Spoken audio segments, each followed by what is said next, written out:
Hello, everyone. Today, I'd like to share a small but powerful story, one that could change the course of your life. Especially for those who are concerned about their health in midlife or later, I hope this brings a spark of hope. In a quiet rural town in the United States lived a wise and kind elderly woman known as Grandma Dorothy. Her white hair shimmered softly like a full moon, and her voice floated gently like a breeze. Whenever someone in the village had worries or a troubled heart, they would visit Grandma Dorothy, not because she was filled with knowledge, but because she listened with her heart. One spring afternoon, John, a man well past 62, slowly made his way to Grandma Dorothy's house. His steps were heavy, and his face bore a deep shadow of concern. He sat slowly on a bamboo chair under the shade of an old zelkova tree. After hesitating for a moment, he lowered his head and quietly began to speak.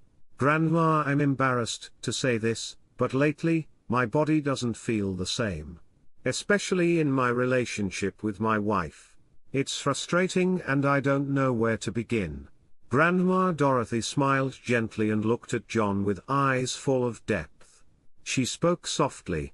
"John, it's completely natural for our bodies to change with age. But that doesn't mean we should ignore it. With care and attention, your body can find its rhythm again." After a short pause, she added with heartfelt sincerity, "The most important thing is your diet. Many people treat meals as just a routine, but our health is deeply rooted in what we eat every day. It affects not only the heart but also blood circulation, energy, and overall male vitality." Her voice grew warmer, filled with the calm rhythm of long-held wisdom. "Make sure to eat dark-colored fruits and vegetables every day, even just a little. Especially red fruits like pomegranates, they help improve circulation and boost energy. Tomatoes and broccoli, rich in color, are packed with antioxidants that support healthy blood flow. Garlic and ginger might have strong smells, but they expand blood vessels and help restore vitality." She continued.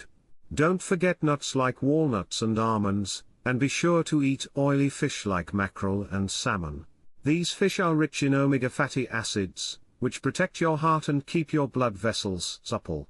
They're a powerful ally for men's health after middle age." Grandma Dorothy took a sip of warm tea and continued in a quiet voice, almost like a whisper carried on the wind. "Of course, managing your diet and lifestyle is important. But I also want to share a traditional remedy passed down for generations. It's something the elders used to call dragon's elixir." Startled, John leaned forward, eyes wide. "Dragon's elixir?" Grandma Dorothy nodded with a gentle smile. "The name might sound unusual, but it's a special health tonic. Ancient masters in Tibet, China, and India, especially those who practiced breathing techniques or spiritual discipline, would drink it regularly.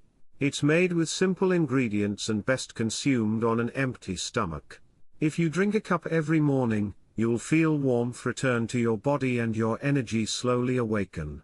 She continued in a soothing tone. "When these simple ingredients come together, they create a synergy that seeps deep into your body, relieving fatigue, promoting circulation, and reviving your spirit. This isn't just a beverage. If you prepare it with care and drink it daily, you'll feel your body and mind gradually reawaken. Especially if you've been concerned about male vitality, there's no better natural remedy." John nodded in awe. "I didn't know something like this existed. These days I only think about pills and hospitals. But now I remember the power that nature offers us." Grandma Dorothy smiled warmly. "The body is honest. Give it something good, and it will always respond. Even the simple wish to feel alive again, that wish itself is the beginning of healing." A few days later, John returned to Grandma Dorothy's house, holding a small bottle he had prepared himself. "Just as you said, Grandma, I gathered garlic, ginger, lemon, and honey. I've been drinking it every morning on an empty stomach. And you know what's strange? My body feels lighter somehow. But more than anything, my mind feels calmer." Grandma Dorothy quietly nodded, smiling warmly. Doesn't it feel good? When the body is nourished, the mind follows. That's how it works. John hesitated for a moment before opening up further. Honestly, I've always felt guilty about self-pleasure. I thought it was strange for someone my age to still feel those urges. But after talking with you, I've started to think that trying to understand my own body is actually a very natural thing. Grandma Dorothy nodded gently. You're absolutely right. Self-pleasure isn't just an act, it's about sensing your body's rhythm. It's how you remind yourself that you're still alive. As we age, our own hands become our closest companions. And those hands must be able to comfort us. That's what keeps us from feeling truly lonely. She gazed out the window and spoke with quiet wisdom. Many people believe intimacy and desire belong only to youth.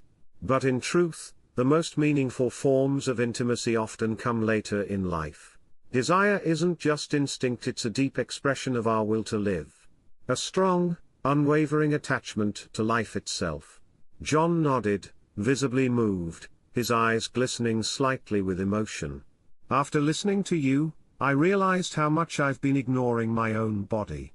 Even with my wife, I found myself withdrawing not because I was ashamed, but because I was afraid.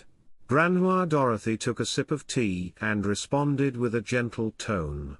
Shame is an emotion, but fear is a belief. As we grow older, we often tell ourselves, it's time to stop. But love, intimacy, and the vitality they bring. There's no reason to give those up just because of age. In fact, this may be the very time in life when we can connect more deeply and more truthfully. After a pause, she walked to a shelf, pulled out an old notebook, and opened it. Inside, handwritten in neat script, was a single sentence. To grow old is not to fade, but to awaken quietly. John read the line slowly and smiled, his face noticeably softer than before. In his eyes was a renewed acceptance of his life, a calm strength rising within him. That evening, John returned home earlier than usual. In his hand was a small bottle filled with warm tea lovingly prepared by Grandma Dorothy. He sat at the dinner table and spoke gently. "Honey, would you like to share a cup of tea with me tonight, Mrs.?" Mary Park looked at him with slight surprise, then nodded silently. The two sat across from each other, quietly pouring the tea into their cups. For the first time in a long while, they faced each other at the dinner table. Their gaze carried both a touch of awkwardness and a quiet warmth. After a long silence, Mary spoke first. "Lately I've felt very lonely too. But I pretended not to, thinking it might only burden you more." John gently reached across the table and held her hand. "I felt the same way. Even as we worried about each other, it felt like we were growing more distant. But today, I felt a strong desire to be close again." In that quiet moment, their hands clasped more firmly. There weren't many words, but in that silence, there was a deeper connection than any explanation could offer. That night, like their younger days, they listened carefully to each other's hearts. Slowly, they began to untangle the emotions they hadn't been able to share for a long time. The next day, the couple sat quietly together in a corner of Grandma Dorothy's small garden. It was a warm spring afternoon. They held hands in silence, and the scene was as peaceful and beautiful as a painting aged with time. Grandma Dorothy looked on with a warm smile and said quietly, "Just opening your hearts to each other is enough to renew a relationship. When we don't speak, our hearts drift apart. But the moment we do, we come back together again." A gentle laugh passed between the three of them, like a breeze breathing new life into an old bond. As the afternoon wore on, Mr. and Mrs. Park stood up after quietly strolling through the garden. Their steps were light, and though no words were spoken, their hearts carried a sense of deep resolution and tenderness. John squeezed Mary's hand once more, and she responded by wrapping her hand gently around his, smiling softly. Behind them, the scent of Grandma Dorothy's tea lingered in the air. Along the roadside, little wildflowers nodded gently, and in the distance, The soft glow of dusk began to spread across the hills. Time moved forward, but in that moment, it felt eternal. Life was beginning again. A wound, wrapped in understanding.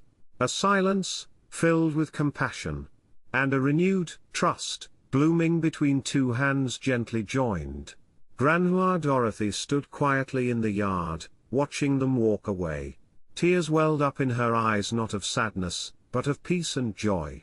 She knew that today's encounter would become a long-lasting source of light in someone's life. The story had come to an end. But in someone's heart, it had only just begun. True healing and recovery don't always come from expensive medicine. They often come from simple, ordinary moments like these. A warm word, a heartfelt touch, a shared silence. Life's beauty doesn't lie in grand gestures. It lives in a shared smile. A gentle hand reaching out. Or simply being present for someone without needing to say a thing. That's the greatest gift an aging couple can give one another. Though our bodies may grow frail with time, our hearts can grow stronger and deeper. And the memories built upon that heart, they blossom more richly and fragrantly as time passes. If you're reading this today, you're already on that journey toward a better tomorrow.